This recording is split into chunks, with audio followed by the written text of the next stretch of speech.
It was early in the morning, when the morning mist had not yet dissipated.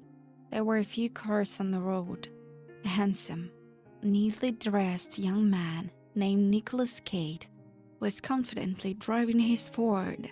He drove along the Thames embankment and turned over Westminster, then through Kensington into the suburbs. Green trees lined the road. Nicholas wanted to roll down the window and feel the fresh air of the countryside, and he did, but a cold and harsh wind blew in, so he closed the window tightly. The man turned on the radio and enjoyed his favorite tunes the whole day. Soon he came to Minhurst, a town in the New Forest. He had spent his entire childhood and youth. His soul longed for the long-awaited reunion with his homeland, his cozy home, and his loving mother, and soon he will surely embrace her. Leaving the car in the parking lot, Nicholas go out and walk along the forest path. He was struck by the silence around him. His head rested after the bustle of London. He felt like basking in the bright sunshine and then walking down to the river. The man walked deeper and deeper into the forest. The fear that lurked in his heart did not subside. Her sudden appearance made him change his plans for the weekend and go to his mother's house immediately. That night, Nicholas had a strange dream. It was as he was walking toward his hometown along a path familiar from his childhood, breathing in the intoxicating scent of the forest. He marveled at the way the wind moved the tall treetops. He plucked emerald leaves from the trees, washed by the rain. Suddenly, the air around him thickened, and in a matter of seconds, it became so dense that the man could no longer see what was around him. Nicholas was overcome with intense fear. At a loss, he stopped and stared into fog, trying to make out a path. The man jumped as a woman's hand reached out on him through the misty veil. She beckoned him to follow. A chilling fear gripped Nicholas' soul, but he followed her into the forest. In time, the mist lifted, and as the woman turned, he saw who stood before him. It was his favorite sister, who had died in a car accident a few years ago.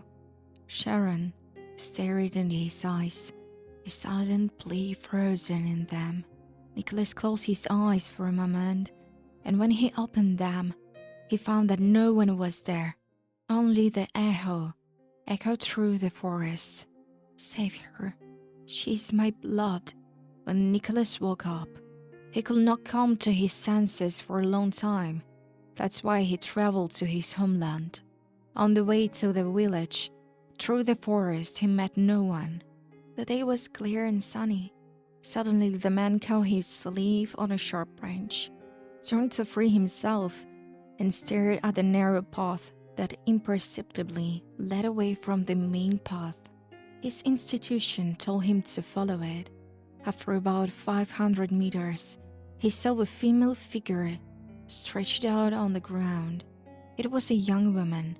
Nicholas patted her cheeks lightly and she moaned softly. The stranger's face was bruised and bloody. A shiver ran down the man's body as he realized she was pregnant. He took off his sweater and wrapped the young woman in it, lifting her slightly off the ground. Then he lifted her in his arms and walked in the opposite direction. The trip was hard. At times, Nicholas had to lower the stranger to the ground to catch his breath. But despite the difficulties, he kept going, tormented by the thought that the woman might die without medical help. When he reached the car, he carefully lowered the victim into the back seat. He immediately called for an ambulance. What happened next was a blur. The paramedics arrived, loaded the woman onto a stretcher and left. Then the local police arrived. Nicholas went with them to the police station, where he gave a long and confused statement. At midnight, tired and exhausted. He was driving in a police car straight to his home. Dolores Cade asked nothing of her son, but hugged him, pecked him on the cheek, fed him dinner, and made his bed. As soon as he touched the pillow, he fell asleep. His dreams were disturbing. He saw his sister waving at him with her hand, or dark streams bubbling, or a strange girl holding a baby in her arms. The next day he was awakened by the smell of food. He stretched sweetly, got out of bed, went to the bathroom, washed his face with joy, and cleaned himself up. In the kitchen, his mother greeted him with a smile. She was preparing breakfast. One by one, bacon-wrapped eggs, sausages, and fried tomatoes appeared on the table, coffee and toast, and a jar of marmalade. "Good morning, dear. How did you sleep?" "Anxious," Nicholas replied. "What happened last night? Will you tell me?" "I will, as soon as I've eaten." "Of course. I'm sorry, I'm so curious." "Years." The man ate his breakfast with gusto and hugged his mother in gratitude. Then he told her in detail what had happened to him in the forest and the strange circumstances under which he had found the pregnant girl. The mother listened attentively, occasionally shouting and wringing her hands. When Nicholas finished his story, he took a deep breath and said, "And before that, Mother, I saw Sharon in a dream. She beckoned to me with her hand and led me out after her. And then she disappeared, but I heard a whisper, a mysterious phrase, like, 'Save her, she's our in blood.'" And at those words, Dolores Cade's face changed. She shuddered, shrunk back, and was very embarrassed. "Mama, do I know something?" Nicholas guessed. "Yes, son. I didn't want to tell you this secret, but now I must." And she told him an unusual story. "Your father married me a second time, and he did not live with his first wife. She was beautiful, but unfaithful. She liked to have fun. She had many men. He couldn't stand it and left the family. He couldn't live with any anymore. He left London for our country. He came here to hide from the world. I remember the first time I saw him. A tall, stocky man with dark curly hair, big brown eyes with an unspeakable sadness. I was immediately attracted to him. I tried to make conversation, but for a long time he walked alone, no friends, no women, always alone.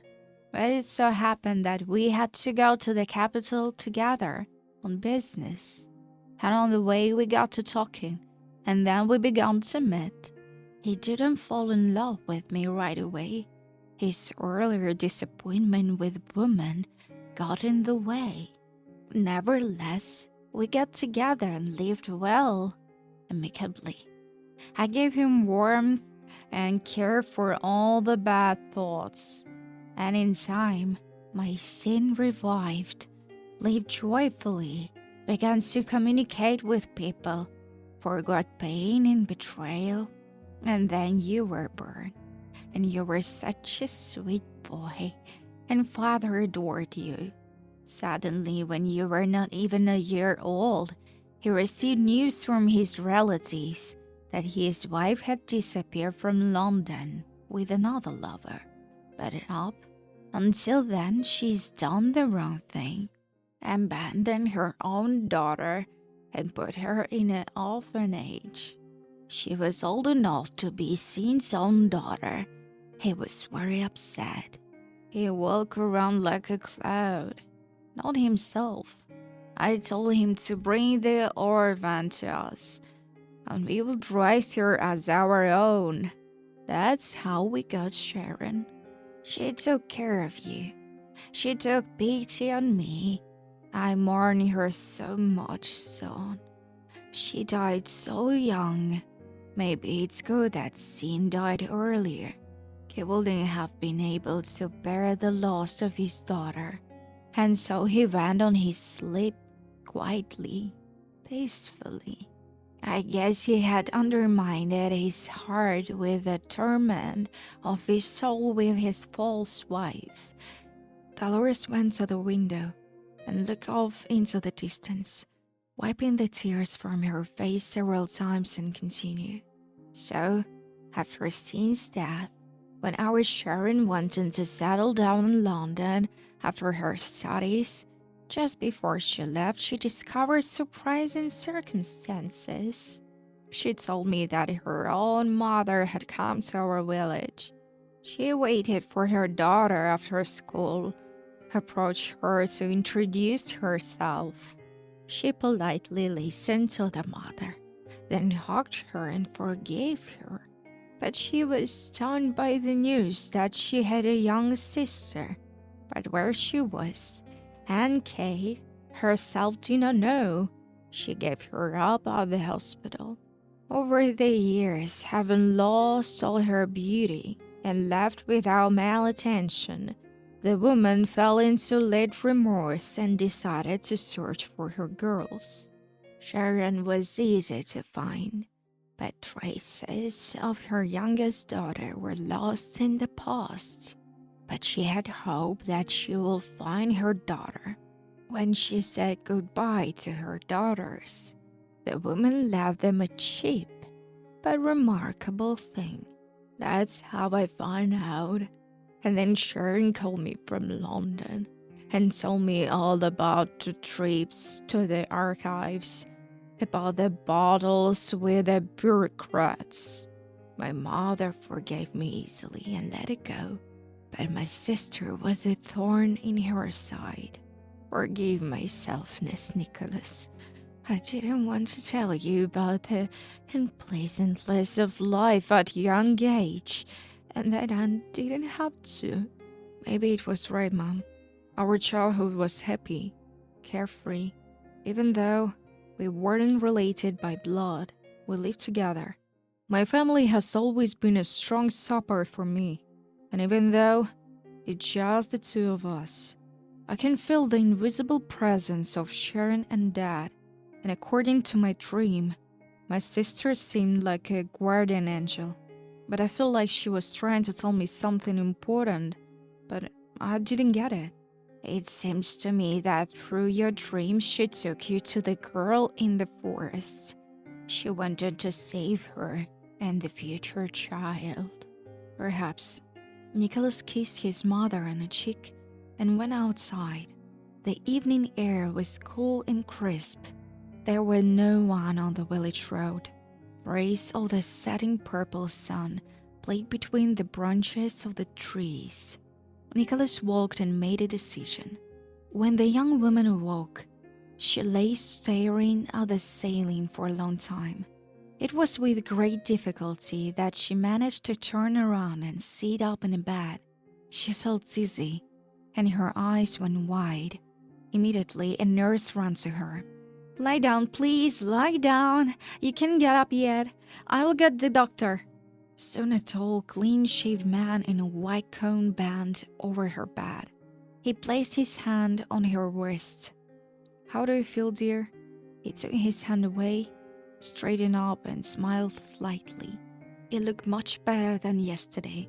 Despite the concussion and the multiplied bruises on your body, your blood counts are normal, and your ultrasound showed no hidden internal injuries.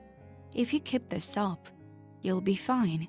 Your injuries were severe, and the fact that you still cannot see clearly is a result.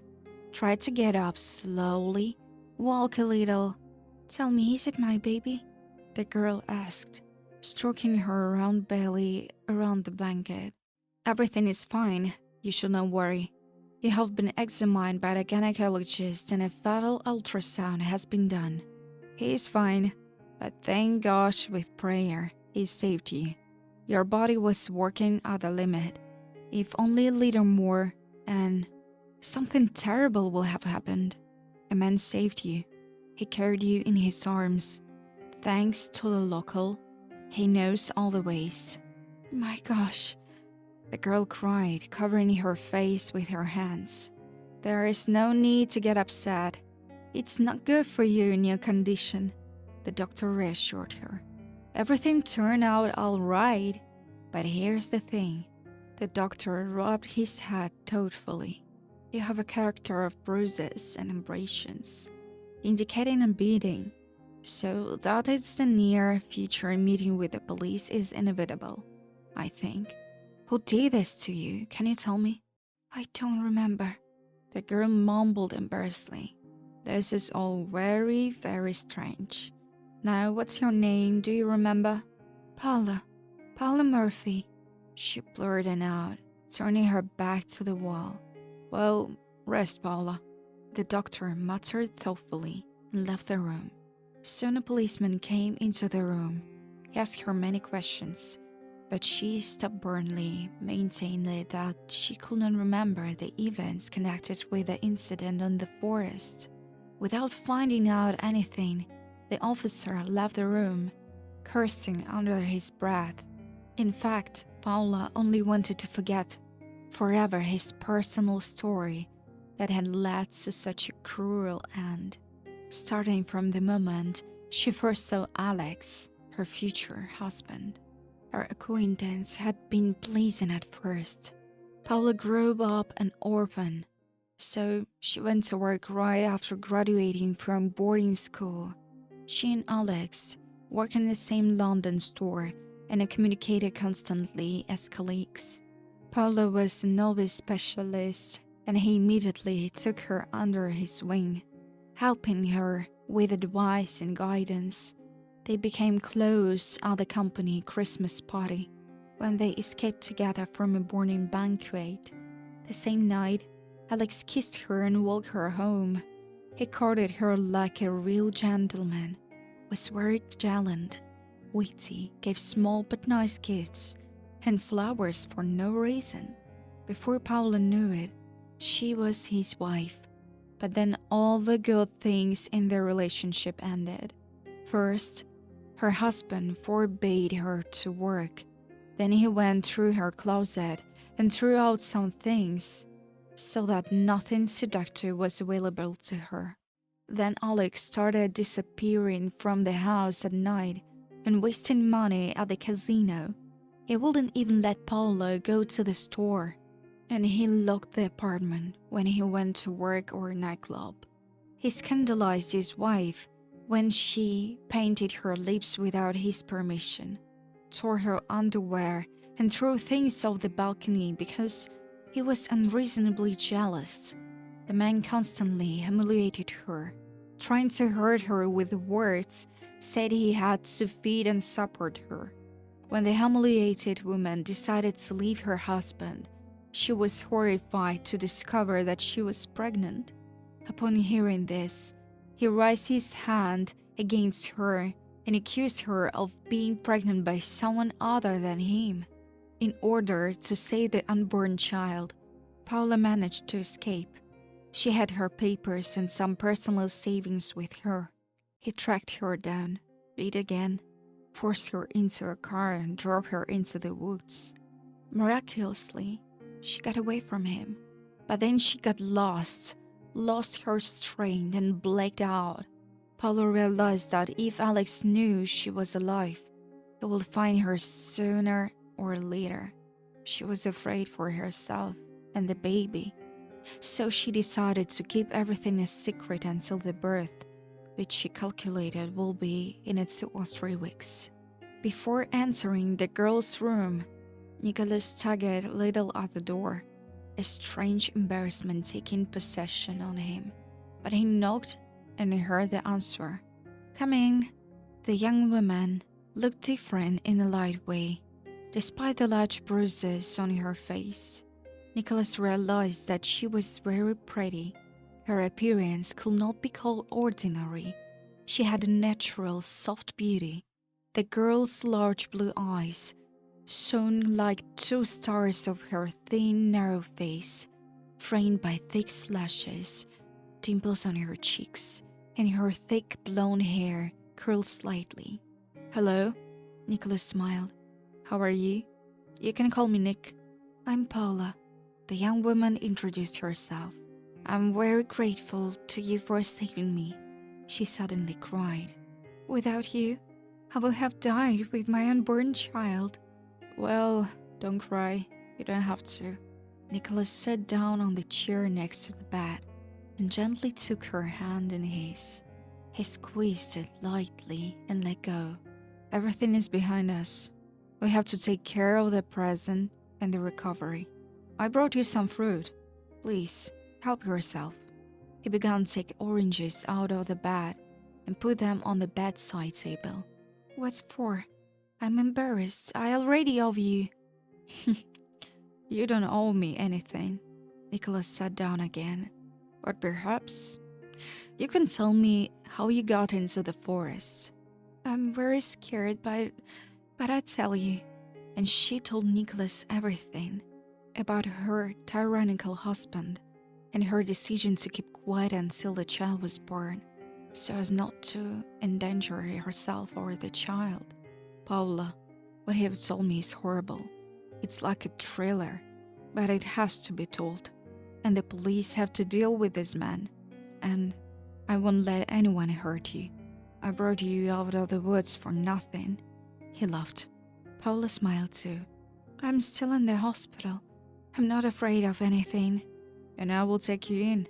You will live in my older sister's room. It's inconvenient, Nicholas. Why should you go to all that trouble? I have money. I will rent a room in a guest house, protested the young woman. It's safer and more peaceful with me. There were tears in Paula's eyes again. At home, Nicholas told his mother. She supported his decision. You've grown fond of this girl, she said. No, Mom. She's just human, abandoned, lonely in a situation. I feel sorry for her, Nicholas replied. Well, time will tell, she smiled. And time showed that the mother's heart was not wrong. Each time he visited the girl, Nick's heart shrunk from the sweet anticipation of meeting her. Their conversations became warm and heartfelt. There was real trust and mutual understanding between them, and something else, a strong and tender feeling that comes when two people are surprisingly easy and good with each other. Nicholas picked Paula up at the hospital, and they drove to the township. Dolores Kate has been busy all day the day before, preparing her room and baking homemade scones for tea. With an inner instinct based on love experience, she judged her son's choice positively. At first sight, she realized that there was nothing false or artificial about this girl. She was her own, warm, sincere native. As time went by, and Paula loved Nicholas' mother with all her heart, such a big heart was cast in this fragile woman.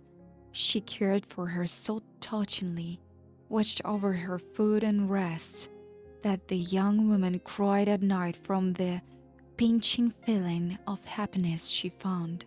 Nicholas married her after she officially ended her relationship with her ex-husband.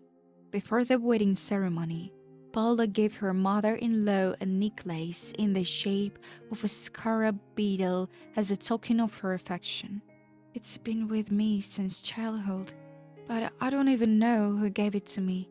Dolores, looking at the gift, suddenly froze in a daze, then quickly went into another room and soon returned. Look at this, she said in a strained voice, and clenching her fist. In her palm was the exact same pendant. It belonged to our Sharon, and she had worn it since she was a little girl. I have it from her funeral. Nicholas compared the two pendants, and they were identical. What does that mean, Mother? They're the same two things that Annie Kate gave to her daughters. Paula is Sharon's own sister. So she gave me a sign in my dream, and she saved you. Nicholas marveled as he embarrassed his bride. It's amazing and inconceivable that Sharon brought us together. A great power, the love of loved ones, even from nothingness, guides us on the right path.